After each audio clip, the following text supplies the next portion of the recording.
Hi guys, it's Adam from LUCIDPIXUL, and if you're wondering why I look like I just left, it's because I just did an introduction, and then I said, hi everybody, I'm here to review the book, How to Drain Your Dragon. It's a serious art channel here, no jokes allowed. I bring to you today a very wonderful book, How to Train, not Drain, How to Train your Dragon. Oh God, I gotta get sleep. All right, so yes, one of the reasons why I love this book so much, one of the things that really takes me back is the fact that you might not know, although I talk about it quite openly, my original background in art is in animation. I have a degree in classical film animation. I teach animation, or at least I taught animation. Right now I teach illustration.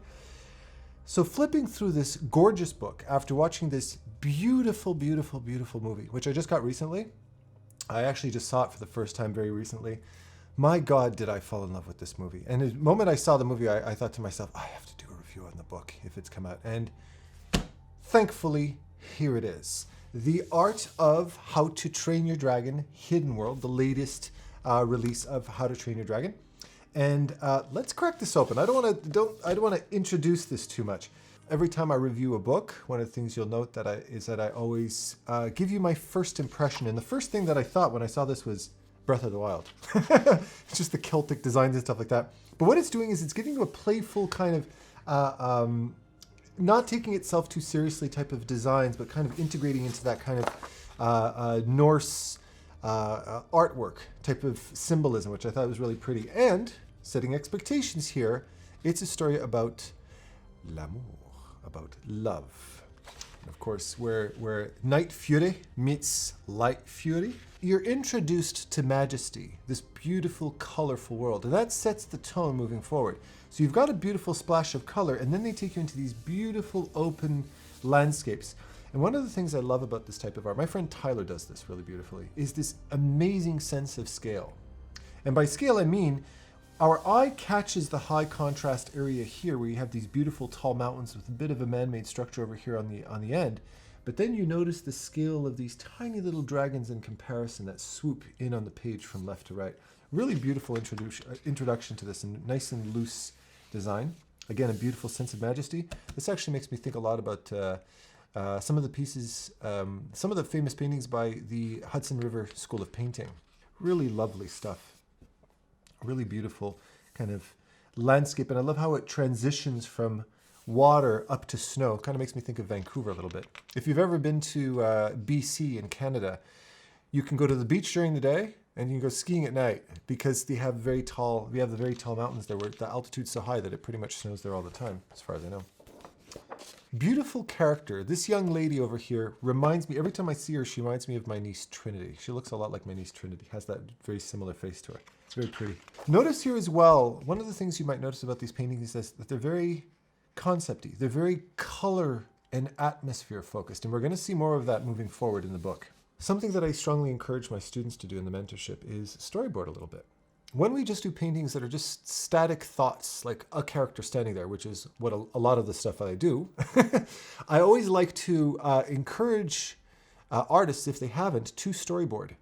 I remember going to the Schoolism workshop. I've been to two of them because they actually hosted them at the school that I taught at. And the presenters that were the most animated, the most exciting, the most fun, just in terms of entertainment value, were always the storyboard artists. Because their job is to pitch a story. Their job is to get you excited about a scene, get excited about the narrative. So they're very animated and very fun. They walk you through the emotions of the scene. And when you storyboard, you're thinking in movement. You're thinking cinematically. You're just doing these very quick, simple sketches and stuff like that to kind of establish movement. But when you're fleshing through that scene, you start to conceptualize and capture moments, postures, body language, expressions, camera angles that you wouldn't have thought of if you were just thinking of a static image. So I very strongly suggest you give it a shot if you haven't already. It's a lot of fun once you get into it. Now we're starting to get into some really interesting stuff. You're getting to color keying. Now, if you've ever worked in animation, you're familiar with animation, or if you've ever seen an animation book by Pixar or DreamWorks or any of these different studios, what you'll notice is they have these color keys, these kind of, what it's doing is essentially walking you through the entire movie from beginning to end, taking note of the emotional pitch of every single scene as you transition from one scene to the other, showing you the emotional flow of the story. And what's very important about this is it really trains your objective thinking, meaning you're not thinking about characters, you're not thinking about scenes, you're thinking about the impression that that frame has on your audience. Before people know what the content is in an illustration, in a scene, they're first impacted by mood, music, color, ambience, atmosphere, things like that. Things that are very objective, things that kind of pull you into a certain spirit. But you can see how it transitions through something majestic, festive. Here it's more of a banquet, nice warm golden colors, the sense of appetite and family. And then you get into these more golden, high key, majestic scenes. And then we get into the bad guys. So these colors start to turn olive and green and get a little bit toxic looking. It's kind of his toxicity is kind of the power of this character. Not trying to give away too much. The beautiful romantic scene. We're starting to bring romantic pinks and into the magical blues when we first see Light Fury, and etc., etc. You don't need to know what the movie's about to know what the emotional intention of it is through these color keys. Light Fury. I am so smitten by this absolutely adorable character. If you've seen the movie, you know exactly what I'm talking about, but she's coy, she's independent, she's a diva, she's sweet, she's accepting, she's patient. All of this body language captured in a creature that can't talk. She can only speak with her body language. And how you juxtapose her next to the kind of goofy, in love Night Fury. That whole dynamic was so charming. I love it. And I love the way, I don't want to give away too much of the movie, but I love the way she kind of just watches him and how he stumbles on himself because she's a bit of she's got a bit of a poker face. So she just kind of watches him patiently, waiting for him to play his part in this whole courting ritual. And he's completely stumbling over himself because he's a complete goof and he's in love, so he can't think straight. So she just kind of patiently sits there and waits for him to figure it out eventually. I freaking love it. It's so sweet. Some nice warm tones to show the warmth and the comfort. Here's another thing. And this is something that you'll note. I have several books on animation that I'm going to be covering very soon, so stay tuned for that. But one of the things that grabs you about top-tier concept artists and illustrators, they really do grasp the concept of the word concept. And by that I mean, the more ambitious, the more focused an artist gets, very often the more they start to abandon their ego when it comes to their art. They don't try to create beauty for the sake of impressing people. They're trying to capture feeling, and if that feeling requires them to render out something beautiful and meticulous and fine, but more often than not, it's capturing a moment. It's a spontaneous feeling that they're trying to capture on a piece of paper. So movement and color and dynamic and brushstrokes, all of those emotions translate into the page. And then it's the job of the modeling department and the artistic director and the artistic team to try to translate that spontaneous emotion into concrete imagery. But it starts in a very rough form. Look at these very loose paintings. They're not sitting there trying to render out every little fluff of cloud. What they're trying to do is capture this beautiful, majestic, powerful moment. Bad guys. Immediately the palette changes. Look at the visual language, the spikes. You didn't have to see the movie to know that this is a bad guy. Okay? And I was looking at this before I actually saw this book. The first time I sat down to read it, I was sitting down with my son Lucas. And he immediately looked at it and went, oh, that's the bad guy. Of course, he knows it. He can see that and read that through the language itself, not through the expressions, but through the colors and shapes. Those are evocative enough. Those communicate enough visually. Another thing that I've mentioned in many books in the past, for instance, in Lord of the Rings, in The Hobbit, you can check it out right here, where you don't only design characters, design other things, tapestries, bird houses or dragon houses in this particular case, or different structures, props, That can help you flesh out design. Characters alone are limited, but if you get into the whole ecosystem of design, this allows you to explore a lot of other things. I'm extremely happy, again, sorry if I'm spoiling things, sorry, not sorry, Stoic. I miss Stoic. He's probably my favorite character in the whole series. Him, Stoic, the parents, Stoic and the mom, and Hiccup's mom, are two of the most believable and endearing characters. And Stoic to me, well, whatever, I'm not going to give it away too much, but I really care for him. And the fact that he comes back in this movie, in a sense, mattered a lot to me, because it kind of isn't the same without him. Silhouettes, you might recognize this from such books like The Skillful Huntsman, for instance. Trying to create an iconic silhouette. These look a little bit too like Transformers, or if you're from Quebec, Goldorak. Show I used to watch when I was a kid. Kind of makes me think of that a little bit. But it really has that, you can see that focus on silhouette to create something iconic. Why? So you can distinguish Hiccup from the rest of the group. You can spot him right away in a group because he has to be iconic. Astrid, or AKA Trinity to me, and they're exploring different haircuts and different styles. I had a student recently who was asking me how to research animation, and one of the things I suggested to him was to study model sheets, animation model sheets. There's character sheets, model sheets. It can be one of two things. One is the actual three-dimensional model where they show you the breakdown of the forms to help you to understand three-dimensional forms. And the other thing is to do poses to get you into character. And in my last art talk, which you can check out right here, I talk about my sketchbooks that were filled with drawings of my daughter, Emily. As I observed her, I was always doing these sketches of her.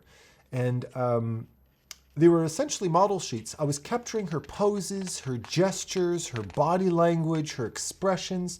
And what it does is it kind of gets you into the character. What does she look like? How does she behave? What are these expressions that are iconic to her that make you identify with her personality? And that's what's going on in this part over here. I love kind of being taken back. A lot of this influences the art I do today, but I don't talk about it that much because I'm more into fantasy art nowadays. Rough Nut and Tough Nut. I love her. She's hilarious. She's awesome. She's perfect. I absolutely love her character. Again, completely unapologetically conceited. She thinks everybody in the world is chasing after her hot buns. She's just a hilarious character. And what they're doing in this area is very much what we've already seen. They're playing around with different designs, but designing from a very subjective or from a very objective perspective. How do these shapes look? Not I'm going to add horns to her, but what kind of shapes can I use to capture her personality, but also work really nice aesthetically? That's essentially what's going on over here. But I love her, man. She's just freaking phenomenal. Some of their costumes, really nice. I'd play a video game. If they made a video game and they had this armor in it, dude, sold. Valka, amazing, amazing. I love her as a mother figure. It's just a very iconic kind of mother figure, very warm but powerful. She's, she lived alone for a while. She lived alone with the dragon, so she's got that kind of independent personality, but she's also very committed to Hiccup as a parent. And then we get into the bad guys. Now check out how the palette and the drawing style completely changes. When it comes to drawing, if you're thinking from an emotional perspective, that alone can direct the drawing style that you have. Now, of course, this is drawn by a different artist, but look at how that artistic style translates into the character design itself. They were thinking dark, they were thinking evil, they were thinking sly, so the cheekbones and the chins and the dark eyes, all of that translates in the character. Again, you do not need to be told that this is a bad guy. The imagery speaks for itself. This jerk off. I hate that guy, which is a testament to the great design. Look at that beautiful, look at the colors too. Notice the skin, gray, like a corpse with very cold eyes, very desaturated colors, very monochromatic, just to match his personality. Look at the dragons. Look at their designs. Immediately, iconically evil with the spikes. Those forms, that form language says bad guy. So the dragons are designed based on that premise. And I'm going to end on this beautiful landscape illustration. I think the moral to this book and the big takeaway, the big lesson to take from this book, and a lot of these animation books that you might purchase moving forward, is remember that as an artist, and I mean specifically as an artist, not just as a designer, those two can work together, but specifically when you think of the artistry, you should be driven by emotion first.